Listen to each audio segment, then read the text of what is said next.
هلو السلام علیکم. دا مونږ چې دا کومه ډرامه ډکه کړه دا به ستاسو ډېره خوښه شي. دې کې د دې نوم دی عبیدالله، د دې نوم دی حمیدالله، زما نوم دی ذبیحالله او د دې نوم دی عمر خان. دا به ستاسو ډېره خوښه شي. اوس دلته یو اردو ډیلاګ ولمه، دا م واورئ.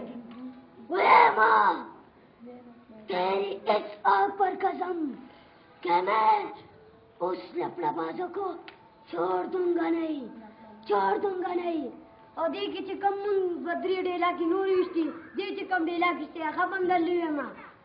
وایي زه چې د کور نه راوتم نو ورکوټې خور راله ویلې چې په ښځو به لاس نه اوچتې، په ښځو به لاس نه اوچتې، ګینې ما به څه سړی کړی وي. زه ورته نه سړی ښکارېدم. او بل دا لولم چې ما ورله کوم ځینو کې ویشتو. بلکې دا ظلم رانه په ډاډه بد شو. قسم مې د په خدای نه وي چې د کونۍ د بډه بیریا دیره جوړه کړم. د بډه بیریا دیره زما نوم جابر خان دی. والسلام.